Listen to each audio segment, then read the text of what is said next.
আসসালামু আলাইকুম রহমতুল্লাহি ওবরকাতুহু। সম্মানিত দর্শক, আজকে যে বিষয়টি নিয়ে আলোচনা করব, শিরোনাম দেখে কোনো অবস্থাতে বিভ্রান্ত হবেন না।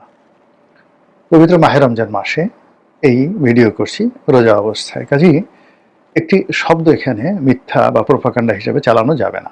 অন্য সময় আমি সাধারণত এই কাজগুলো করি না।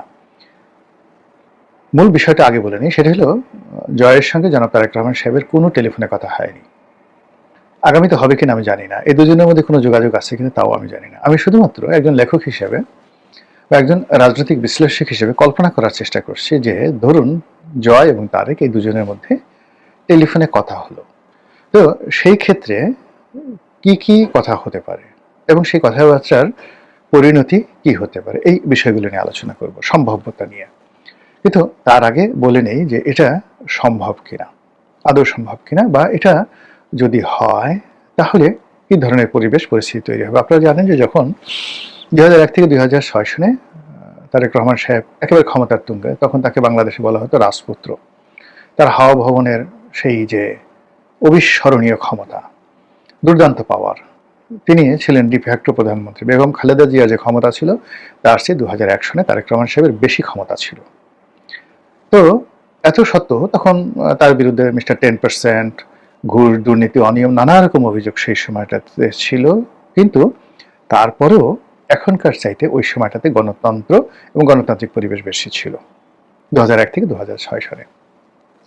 আপনাদের মনে থাকতে পারে যে ওই সময়টিতে তারেক রহমান সাহেবের ওই জমানাতে, মানে ওটা বেগম খালেদা 2001 থেকে খালেদা জিয়া প্রধানমন্ত্রী ছিলেন, কিন্তু বলা হতো এটা জমানায়ে তারেক, জমানা এ তারেক।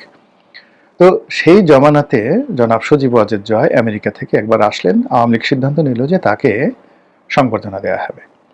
তো তাকে সংবর্ধনা দেওয়া হবে, লক্ষ লক্ষ মানুষ এয়ারপোর্টে এলো, এবং এই যে তারেক রহমান সাহেব যে 25 তারিখে এলেন 2025 সনের ডিসেম্বর মাসে, এই সময়টাতে যত লোক হয়েছিল তার চেয়ে কম লোক হয়েছিল বলে আমার কাছে মনে হয় না। বিকজ ওই সময়টাতে যেহেতু আমি মনোনয়ন প্রত্যাশী ছিলাম, আমাকেও লোকজন নিয়ে আসতে হয়েছে, এবং কত লোক এনেছিলাম, আর ওই দিন এয়ারপোর্ট থেকে সুদা সদন পর্যন্ত কত লোক ছিল ওটা আমি নিজের চোখে দেখেছি। তো কাজী মানে তারেক রহমান সাহেব যেদিন আসছেন আর জয় যেদিন আসছেন, এই দুইয়ের মধ্যে আমি পার্থক্য করতে পারবো না। কিন্তু যে কথাটি বলতে চাই যে সুধা সদনে এসে জয় উঠলেন তার মায়ের সাথে, তার মা তখন বিরোধী দলীয় নেত্রী। এখন বিরোধী দলীয় নেত্রী আওয়ামী লীগের জমানাতে যখন বেগম জিয়া ছিলেন, তাকে তো আওয়ামী লীগ পাত্তাই দিত না।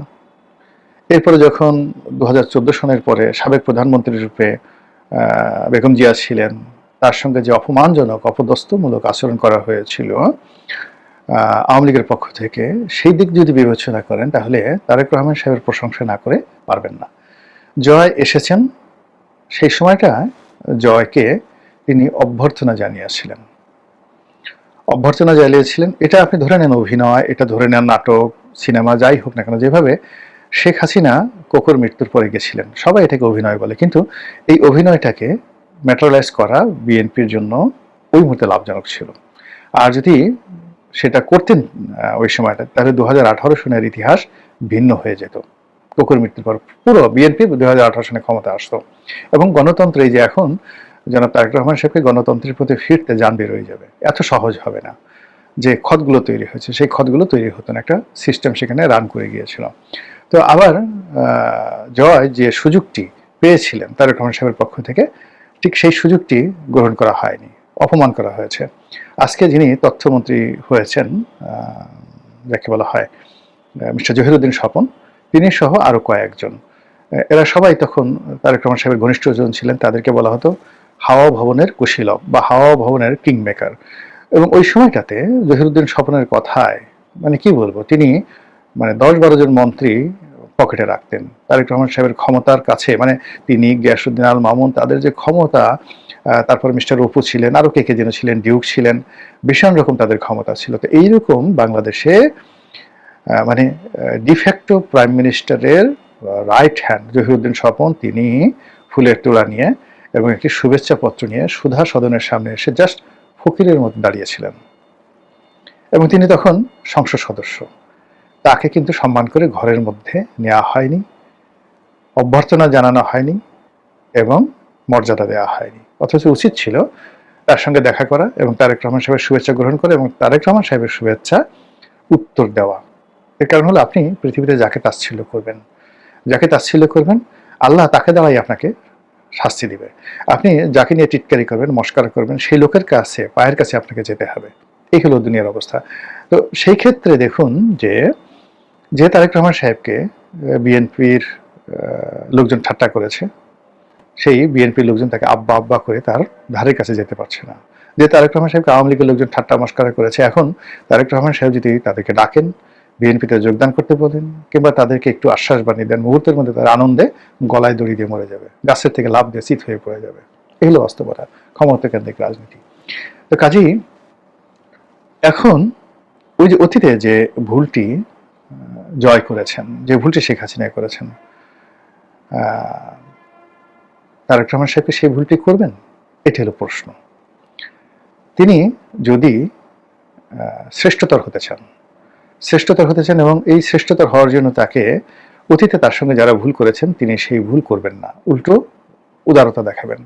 খন্দকার দেলোয়ার অসাধারণ একটা কথা বলেছিলেন 1/11-এর পর, যখন 1/11-এর সময় বা শেখ হাসিনার জামানত, হোয়াট এভার মেবি, তো তিনি একটা কথা বলেছেন যে আমরা মন্দ কাজ করেছি, তাই বলে কি আপনারা মন্দ কাজ করবেন?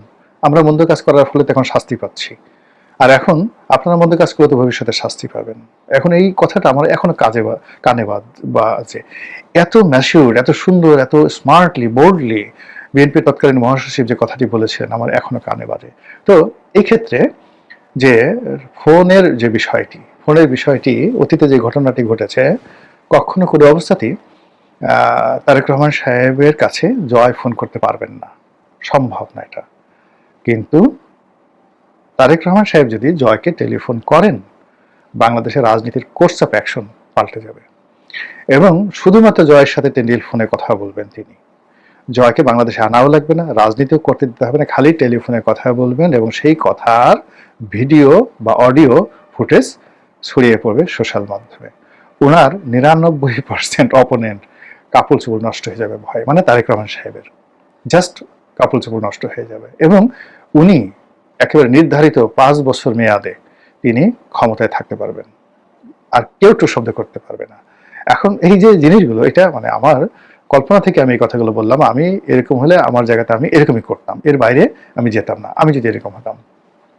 তো এরকম যদি একটা কথাবার্তা হয়, তাহলে সেক্ষেত্রে এখন বাক্যের দ্বিতীয় অংশে আসি, যেটা বললাম যে তারেক এবং জয়ের যে ফোন আলাপ, এটা সম্ভাব্যতা এবং এটার প্রেক্ষাপট পরিস্থিতি বললাম। দ্বিতীয়ত, এটা যদি হয় তাহলে বাংলাদেশের যে প্রথাগত রাজনীতি রয়েছে, এই প্রথাগত রাজনীতির উপর একটা কুঠারাঘাত তৈরি হয়ে যাবে।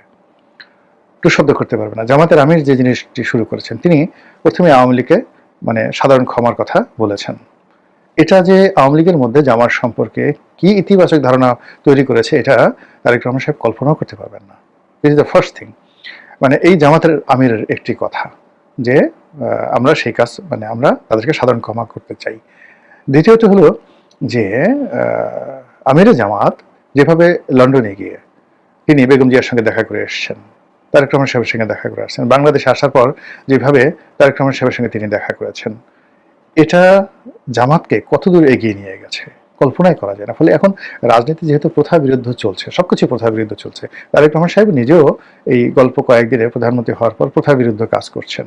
তো কাজে আগামীতে যদি এরকম কোনো প্রথা বিরুদ্ধ কাজ হয়, তার সঙ্গে যদি শেখ হাসিনার কথা হয়, তার সঙ্গে যদি ওবায়দুল কাদেরের কথা হয়, তার সঙ্গে যদি তারেক রহমান সাহেবের সঙ্গে যদি জয়ের কথা হয়, পুতুলের কথা হয়, শেখ রেহানার কথা হয়, এতে করে রাজনীতি ছোট হবে